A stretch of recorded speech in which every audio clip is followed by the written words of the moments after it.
High in the mountains of Japan, a centuries-old practice of self-mummification inspired one of gaming's most haunting tales.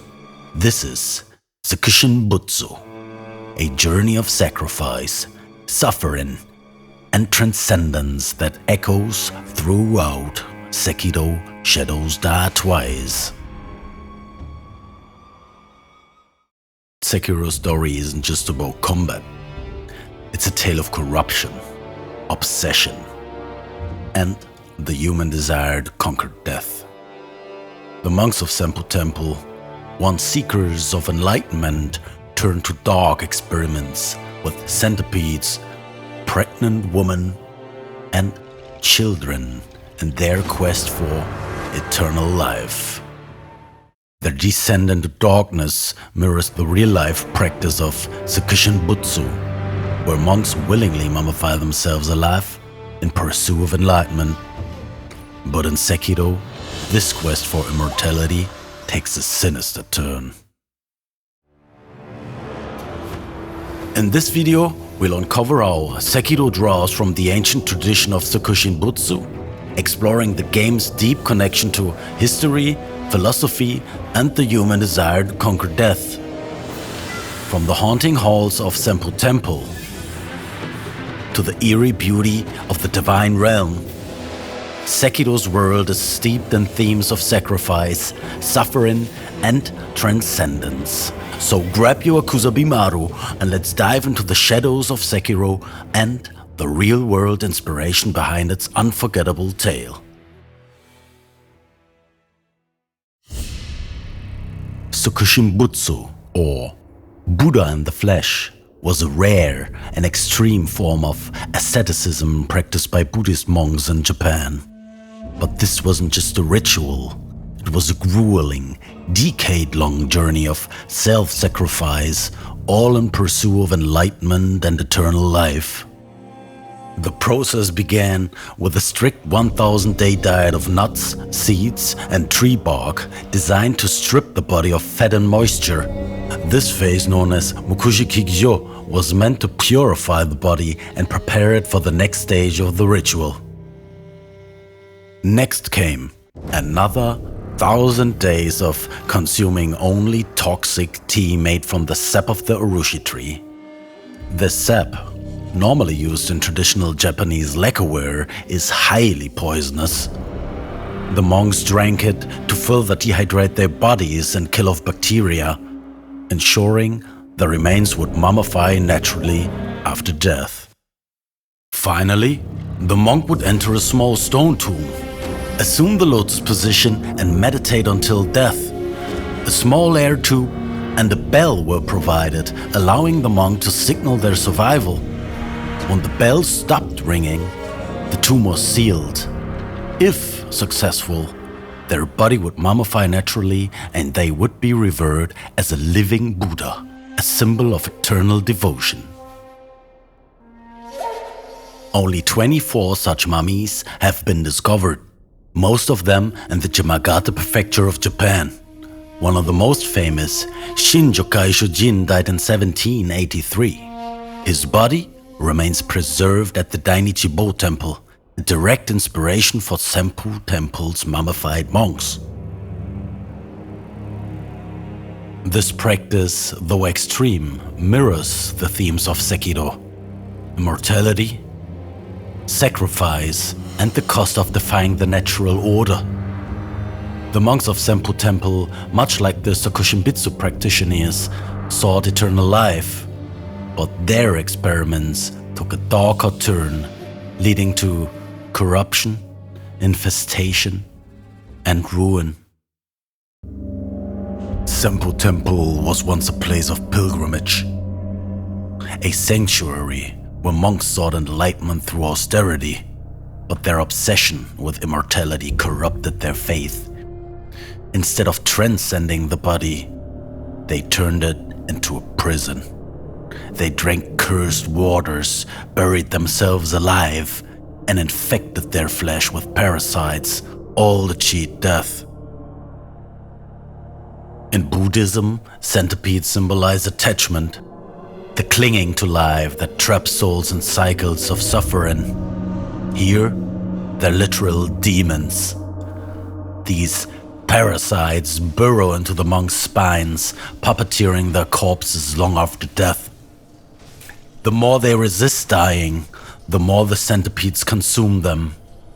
Their immortality isn't transcendence, it's damnation. 100 pinwheels turn in the wind. Each one a grave marker for a child who never left this place. The monks believed pure blood could cleanse the rejuvenating waters, so they lured them in with sugars and false promises. Then they drained them one by one in grotesque experiments. Only one survived, the divine child, but hers is no victory. She carries the burden of those lost, her body forever bound to the waters that consumed them. Senpou's corruption doesn't stay contained. The rejuvenating waters seep into Ashina, turning warriors into bloated monsters and soldiers into frenzied husks. Even the temple's guardian, the corrupted monk, is a warning. Her body, sustained by a centipede, her mind lost to bloodlust. This is immortality without purpose, a plague masquerading as salvation. And yet amidst the horror, hope remains. The divine child defies her curse, using her blood to give life, not to take it. And Wolf, a shinobi who has died countless times, chooses to honor the lost. True immortality isn't clinging to life, but in accepting death and the legacy we leave behind.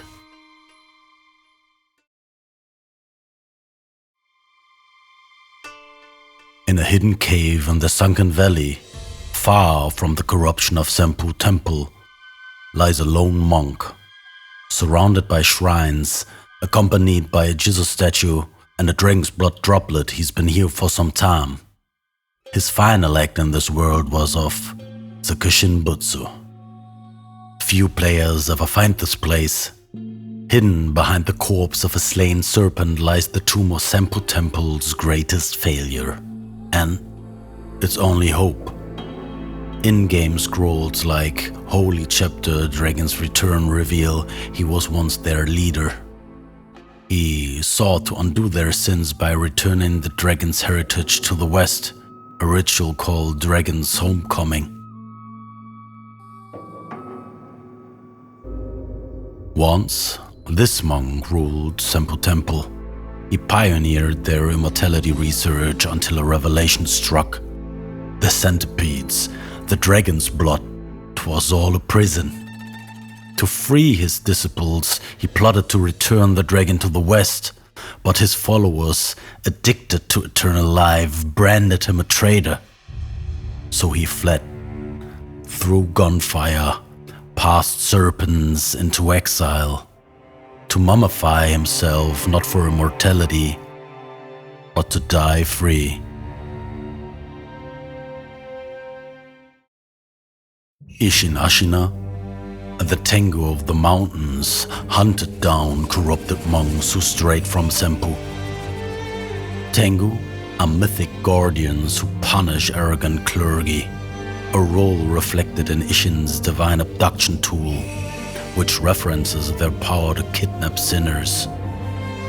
But even his blade couldn't sever their obsession. The master realized true change wouldn't come from force, but from sacrifice. The dragon's blood droplet he left behind isn't a tool for resurrection. It's a clue. Like the frozen tear needed to return the dragon, this item hints at this unfinished mission. Even in death, he guides Wolf to undo what Senpou Temple became.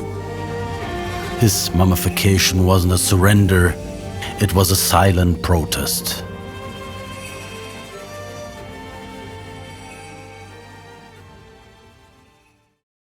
This monk's story isn't in the scrolls or boss fights. It's in the silence of his cave, the weight of the droplet and the choice to honor him. In a game about clashing swords, his greatest act was stillness, a reminder that sometimes the hardest fight is to walk away. Sekiro's tale of immortality isn't about living forever. It's about what we surrender to avoid death. The Sokushinbutsu monks starved themselves for enlightenment. Senpou's monks fed children to parasites. Isshin, the Tengu, became a slave to his blade. Yet Wolf, who dies endlessly, finds purpose not in defying mortality, but in protecting those who'll outlive him. In the end, Sekiro's answer is clear. True transcendence isn't in living forever, but in what we preserve, honor, and let go.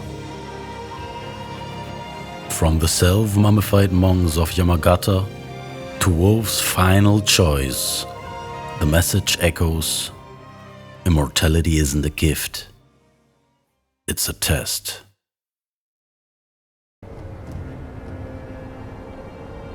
Shout out to Robert from Video Games and Things I Write About Them.